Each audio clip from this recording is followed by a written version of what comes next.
Эгер сиз чыркыраган чындыкты, жүрөккө жакын эмоцияны уккуңуз келсе, биздин модераторго жазылыңыз.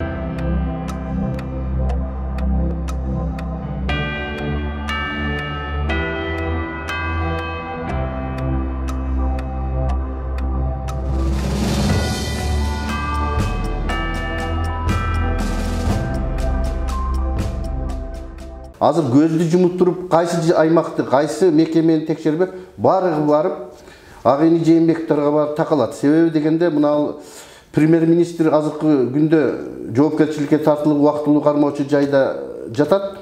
Бул кишинин дагы кумтөр кенини дагы көбөйтүп, ошол кең казап аткан ишканаларга берген токтомдору барып, бул деле болсо барып Агайны Жээнбековторго такалат. Себеби ушул кишилердин убагында иштеген. Бул кишилерсиз эчтеке чечилмек эмес. Мына таможняда райым миллион деп айтып жатат. Райым миллион деле бул бир Кыргызстандагы бир ишкананын жетектеген.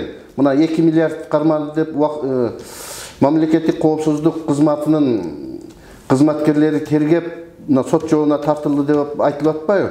Бул деле болсо Жээнбековторго барып такалат. Буга дагы барып Жээнбековторго салыштырмалуу райым миллион бир мелкий хулиганда, мындайча айтканда.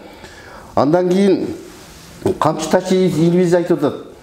Жерлерде бул бийлик, биз саясатчыбыз деген атуулдар, депутаттар жана башкалар белгилүү Кыргызстанды алсыздаткан биздин жарандарыбыз жерлерде өздөрү райондун акимин, мэрлерди, күч органдарынын жетекчилерин, сотторду коюшуп алган. Себеби алардын милдети элге кызмат кылуу эмес, ошол саясатта жүргөн кишилердин, жарандарыбыздын байлыктарын коргойт. Ошо кишилер айылга барса, ошолорду күтүп алат. Ошолор баягы дасторкон жайып, топ оюнун өткөзөбү, күрөш өткөзөбү, ат оюндарын өткөзөбү. Ошолордун үйүнүн, ошолордун айткан тапшырмалары менен алек.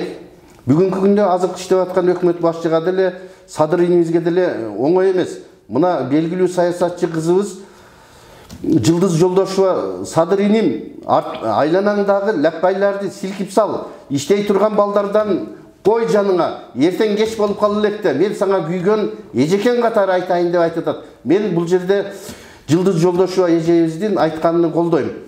Эми азыркы мезгилде кайсы тармакты текшербе? Айттым, мынакей барып Агайны Жээнбековторго такалат. Мына Кыргызстанда көп жаштарыбыз, элибиз, 6 миллион элибиз көтөрүлүп, Жээнбековтордун үй бүлөлүк башкаруу парламентине каршы болуп 5 октябрда өзүнүн баасын берди. Ошого мен ойлойм, убакыттан пайдаланып айтып коеюн. Садырийним, сенин душманың мен эмес, Жылдыз Жолдошова эмес, кыргыз эл эмес. Сенин душманың мына отурган 120 депутаттын 100-ü, анан мына Агайны Жээнбековтор. Мына ушулар эгерде булардан силкинип, элди укпасаң, булар сенин дагы бир жаргалпар такап коюшу мүмкүн. Ошону бир ага катары мен сага айтып коеюн. Андан кийин мына бүгүнкү күндө биздин Баткен областынан, Жалал Абад областынан граница маселелери боюнча элдерибиз чыгып атат. Мына өзгөчө Баткен областында мен 2006 жылы Бакиев Курманбек Сариевич жетектеп турганда Баткен областындагы ушу граница маселесине байланыштуу Кыргыз мамлекетинин Баткен областындагы тоо кен байлыктарын сактап бир нече күн токтотконго Кызылкыя шаардык ички иштер башкармалыгынын бөлүмүнүн жетекчисимин. Ошол мезгил өздүк курам менен барып границаны токтотуп, өзбек туугандар түн күн ташып аткан белаздар менен ташып аткан тоо кен байлыктарды токтотуп, мен ошол кезде ушул бийлик балким көрбөй атат, Баткенде эмне болуп атат. Жардам берейин, ушул биздин тоо кен байлыктары Кыргыз мамлекетинин экономикасына, Кыргыз мамлекетинин өнүгүшүнө жумшалсын деп ошол жерде токтотуп, мен айткам, өзбек мамлекетине кетпесин эмес, кетсин. Өзбек мамлекетине ошо мезгилде биз миллиондорду которуп атканбыз. Ошо миллиондор Кыргыз мамлекетинин казынасына калып, Кыргыз мамлекетинин кызыкчылыгына иштесин. А тоо кен байлыктарды биз газга алмашууга, же мындайча айтканда бартерге берсек болот деп айткамын да. Ошону айткандыгым үчүн ошо мезгилде 2006 жылы ошол тоо кен байлыктарын сатып аткан Шадип, Аскар Шадиев, ошол Ак Жол партиясынын ошо мезгилдеги депутаты Тагаев Айтбай деген кыргыз мамлекетинин жарандары ошо мезгилдеги бийликке заказ кылып, мени 3 жылга эркимен ажыратып жоопко тартырып ийген. Мына Баткен тоолорун, кен байлыктарын, границасын мен кайтарам деп 3 жыл жаза мөөнөтүмгө жазаланганмын.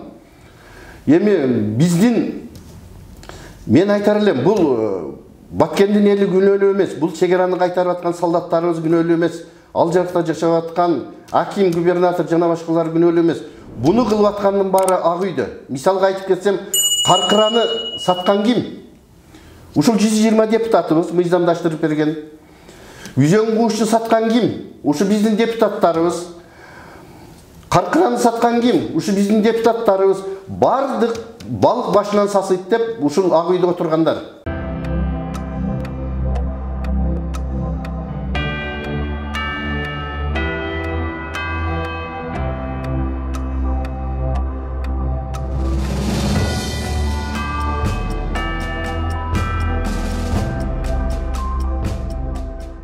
Эгер сиз чыркыраган чындыкты, жүрөккө жакын эмоцияны уккуңуз келсе, биздин модераторго жазылыңыз.